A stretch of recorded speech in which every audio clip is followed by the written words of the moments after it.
My name is Marin, and I'm mom to an amazing autistic kiddo. I'm here today with a message about your rights as a parent of a child with a disability. Did you know that the state of Minnesota just passed a new law that guarantees recovery education for students with disabilities who struggled with distance learning during the pandemic? This all came about because advocacy organizations heard from families just like yours about how distance learning was not working for many of our kids. They told their stories, they wrote letters, some even testified at the legislature, and they helped pass a new law. So, what does this new law do? The new law says that the Commissioner of Education, school districts, and charter schools must collaborate with families of students with disabilities to address the impact of disruptions to in-person learning on students' access to a free, appropriate public education related to the COVID-19 pandemic. What does that mean? It means that schools are required to reach out to every family of a student with an IEP, or Individualized Education Plan, that was affected by distance learning and meet with them to talk about how things went during the pandemic and what their student might need to catch up and be ready to move forward with their peers. The law spells out a couple of very important things that they're supposed to talk about in this meeting. Like what? What are we supposed to talk about? The law says that the purpose of this meeting is to determine whether special education services and supports are necessary to address the lack of progress on IEP goals, or in the general education curriculum, or loss of learning, or skills due to disruptions related to the COVID-19 pandemic. In plain language, that means if your child wasn't able to make progress or lost skills due to the pandemic, now is the time to make a plan for how to make up for that loss.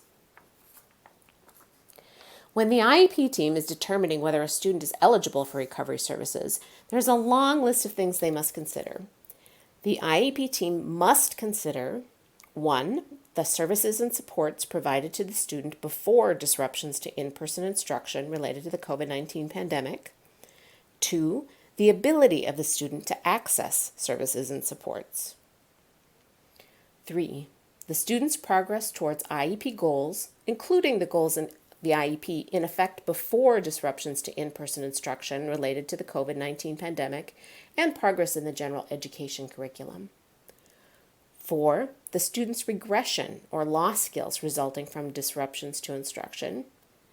5. Other significant influences on the student's ability to participate in and benefit from instruction related to the COVID-19 pandemic, including family loss, changed family circumstances, other trauma, and illness. And 6, the types of services and supports that would benefit the student and improve the student's ability to benefit from school, including academic supports, behavioral supports, mental health supports, related services, and other services and supports. You should be talking about all these things when you are talking to your school, so it might be a good idea to make a list. Then what? If the IEP team determines that the services and supports are necessary, then the team decides what services and supports are appropriate for the student and when and how those services should be provided.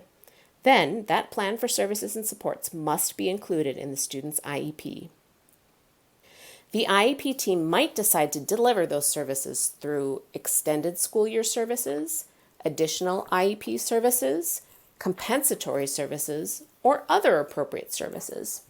This list is not limited, so if you have a creative idea about the best way for your child to make up for what was lost, now is the time to bring it up. When the IEP team considers how and when the services and supports should be provided, the IEP team must take into account the timing and delivery method most appropriate for the student, such as time of day, day of week, or time of year, and the availability of other services accessible to the student to address learning loss. In other words, the plan has to work for your student and your family. The IEP team may determine that providers, in addition to school district or charter school staff, are most appropriate to provide the services and supports. Again, if you have creative ideas about how to make up for what was lost, now is the time to bring them up. And here is an important thing for you to know.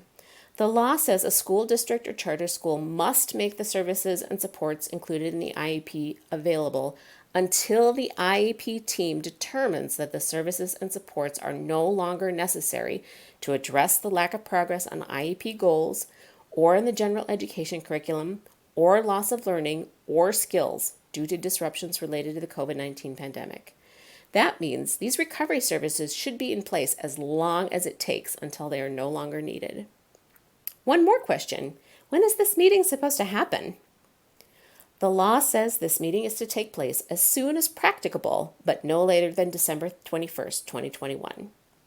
And here is a really important thing for you to remember. You, the parent, are an integral part of the IEP team. You have a real voice in ensuring that the plan has addressed your student's learning loss and addresses how and when your student is going to make up for the lost time. So what should I do now? First, contact your IEP team if they haven't already reached out. Second, ask them if they are aware of the new law. If not, you can find some links in the comments below to help you have that conversation. Third, reach out for help if you need it. There are many advocacy organizations that are willing to lend a hand. Does this sound like a lot? Don't worry, you've got this, parents.